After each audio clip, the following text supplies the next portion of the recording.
Welcome to the final episode for 2023 of Let's Talk Money with Wendy Silebi. First of all, I'd like to take time to thank each and every one of you for your support since I launched the podcast. Thank you for spending your time to watch the podcast's episodes, giving me feedback, which I have used to improve the quality of the podcast. Above all, I'd like to thank you just for subscribing and sharing with your friends. I wouldn't have done this on my own, and hence I am so grateful for the support that you've given me. Now, I was reflecting on some of the topics from episode 1 right up to episode 15 and going through the episode myself to re-watch them. And I was amazed that the budget kept on coming through as a theme throughout the conversations.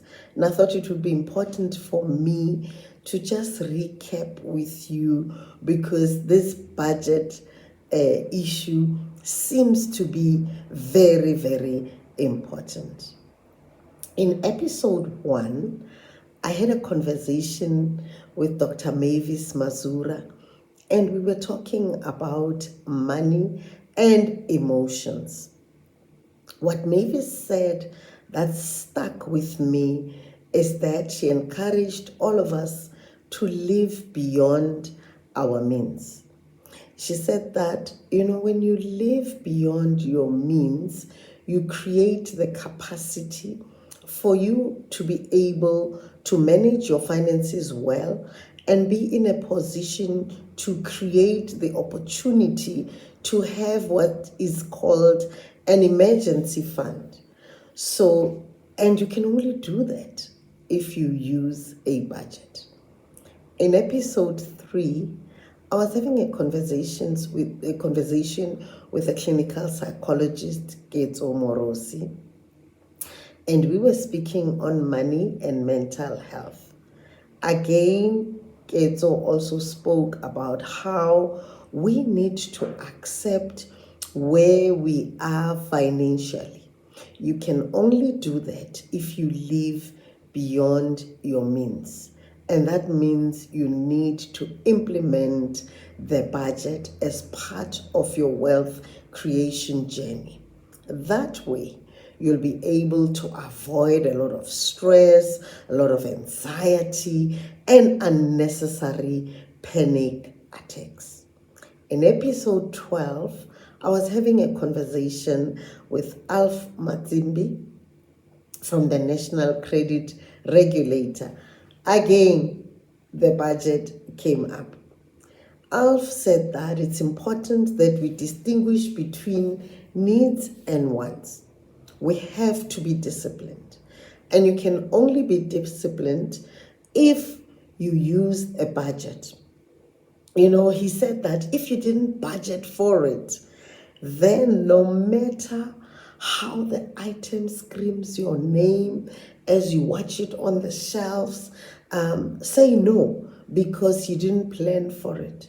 He also said that it's important that when you go out, to do your shopping, make sure that you have a shopping list.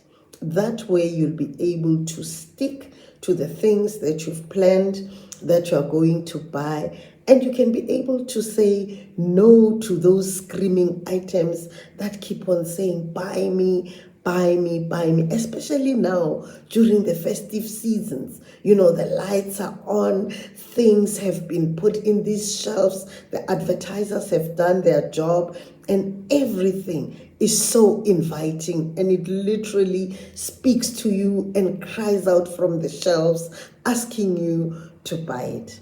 He also said that work out your budget. Make sure that whether you are purchasing the item cash, or you are using your credit card, or you are using a store account, make sure that you have budgeted for it. And then in another episode, which is episode 14, I was having a conversation with Avitha Nothal, and we were really talking about credit and how the ombudsman assists us consumers when we are unhappy with the way that we have been treated. And then I was amazed again that the budget came through. Avitha said that avoid credit as much as you possibly can. Only limit credit to when you are purchasing big items that you are unable to purchase them cash. For example, then if you want to purchase a home. She also encouraged us to have an emergency fund. And you can only create an emergency fund when you use the budget to manage your finances. She also encouraged us to plan ahead, so that we can avoid finding ourselves over indebted and having to come to the credit ombudsman to come and query some of the credit decisions that we have made. And finally, in episode 15, I had a conversation with John Manike from Old Mutual, and we were really speaking about the five big elephants that Old Mutual uses to teach financial wealth. And one of the big five is the elephant. In it, John mentioned how the elephant is known for its big memory. The elephant never forgets. And so he was encouraging us that we need to use the budget so that we never forget what we have planned for. We do not have the mind of an elephant that we can mentally account for everything that we are doing. But if you take a piece of paper and a pen and you start writing your budget, it starts communicating with you. John said something that was very, very important. He said that the paper never forgets, because what you've written down will continue to speak to you, to engage you, and to remind you, but above all, to tell you if you are living beyond your means or above your means. And in our conversation again with John, we spoke about the festive season, that this is the time when people receive a 13th check, which means that they get 2 salaries. And we laughed and chuckled when he said that, the 13th check does not even last for 13 days. But if you want your 13th check to last for beyond 13 days, then you have to implement a budget. You must make sure that you've paid all your obligations for November, for December, and for January. It is advisable that you pay school fees in advance, that you purchase books and school uniform, university registrations costs. You need to make sure that those are taken care of before you can take time, to reward yourself. I must say that, we've been through a hard time this year. And in this season, when we have received additional income, it makes sense that we pause, reflect, and reward ourselves. But in doing so, let's make sure that we've taken care of the most important things. Finally, when John was giving us his seed of wisdom, he said that we need to avoid living a wow life with a lol budget.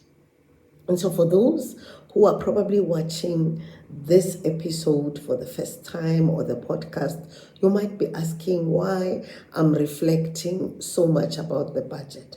And maybe let me just define it in a simple term. What is a budget? A budget is a plan that you use to manage the unlimited needs that you have with the limited income that you receive. And so when you sit down and you write all your expenses versus your income, you are able to determine whether you are living beyond your means or you are living way above your means.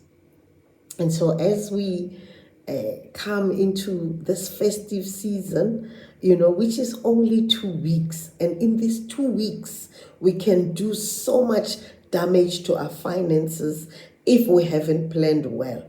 Because they always say that if you don't plan, you plan to fail. So plan well. Make sure that as you enjoy, you have saved up enough. Remember, January has got 5 weeks. But these 5 weeks, if you haven't planned well, they can literally seem like 5 months. So to avoid the stress, you borrowing money from family, from loan sharks, and just being in a stressful environment when the schools reopen, plan well, use a budget. And so as you take time with your families, to relax, to rejuvenate, to reflect on the year that was, and to plan for the year that's coming ahead. Just know that we are going to improve more on the topics that we will be, addressing in the new year. I've got the most amazing guests that will grace the podcast, and we'll also be talking on topics that will really help you in your journey to wealth creation. So take this time to replenish. I wish you a safe passage into the year 2024. Until then, thank you, thank you, thank you.